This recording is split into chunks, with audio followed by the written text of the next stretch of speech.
What's up, guys? In today's video, I'm going to be bringing you our third place finish in our first college tournament of the year on Lake Hartwell. This was a PBC college event, and we ended up having 1590, so right under 16 pounds of all spotted bass. I utilized a couple different baits and techniques that I'm excited to bring to y'all, and I'm going to be talking over my actual tournament footage from this so you can see the changing conditions and different baits that I use when the wind picked up or it slacked off, and just when I noticed certain things on the water, it kind of clued me into what I need to be throwing.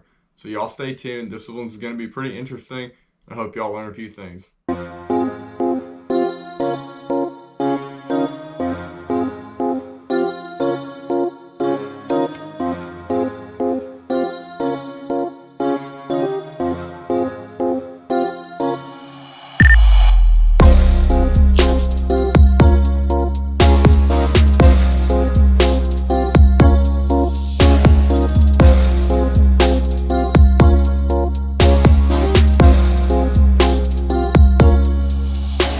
Right here, we pull up to the first shoal of the morning.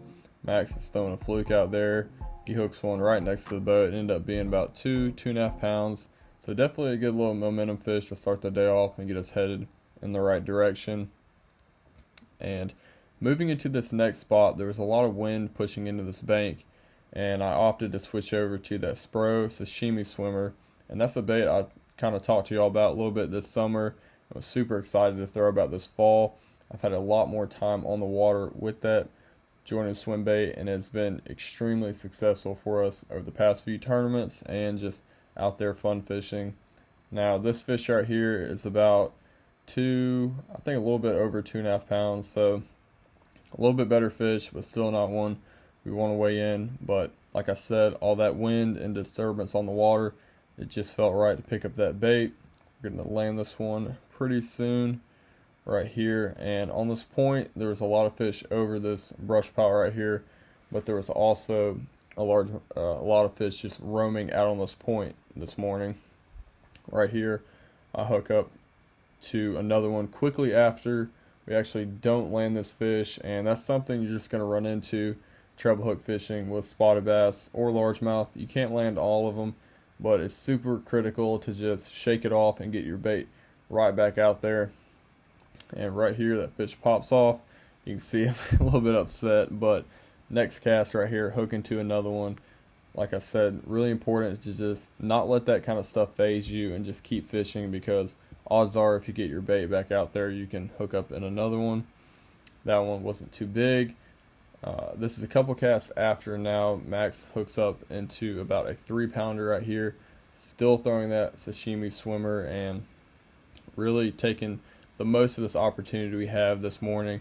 There's a lot of fish schooling over this pile and just roaming out here on this point.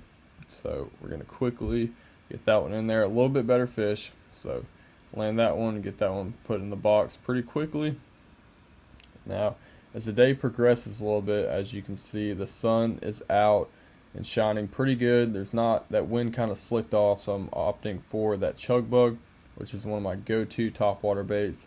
You can see I'm ripping it pretty hard right here, and one comes up and misses it. And I want y'all to take note that I didn't change anything with my retrieve when that fish blew up on that. Super important when you're topwater fishing to just keep that bait moving in the same fashion as those fish are missing it, and a lot of times they will continue to come back and get it. This one right here, I believe, is about a low 3-pounder or just under, so definitely culls out one of our smaller fish from the morning. So it's a good upgrade, good momentum rolling into the rest of the day. As you can see now, there's almost no wind, so I'm still opting for that chug bug. It's glass calm out there, and I'm still ripping it pretty hard to get these fish to come up and react to it. This one is about 3 pounds, ends up helping out a little bit. Another good cull for us. Like I said, just keep working that bait in the same way even when they are missing it. Quickly get that one in the net, and we'll meet y'all at the next spot.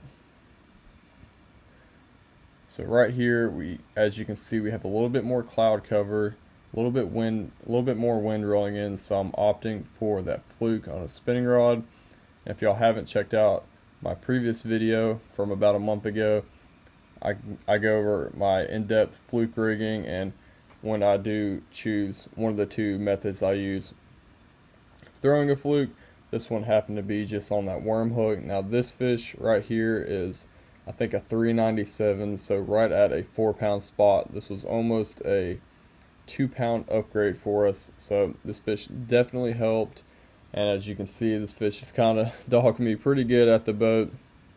I have him on 10-pound line, so I wasn't trying to horse him in too fast. And after this, I don't have it on camera, but those clouds up there kind of came in a little bit stronger. It got a lot darker, and we ran to the next spot where I catch a 350 on that same fluke. So those were back-to-back upgrades that yielded about, I think, 3.5 pounds to our bag. So that's really cool to get those fish in the boat. As you can see, we're about to land this one right here. There's that 4-pounder in the net right there. And let's go ahead and jump into the overall recap. We'll summarize the day. Alright guys, hope y'all enjoyed that short little tournament recap video. Hopefully y'all are able to see when I picked up each bait in those conditions I was telling y'all about. The 3 baits that we mainly focused on during that tournament were that Spro sashimi swimmer, that Zoom fluke on a spinning rod that I've been telling y'all about, and also that chug bug. And it was really critical to get a couple of those upgrades to be able to read the conditions and figure out which bait would yield those fish actually committing to it. So if y'all like this kind of tournament recap video where I break down what I'm doing, let me know in the comments below. Other than that, leave a like and subscribe. It'd be greatly appreciated, and we'll see y'all in the next video.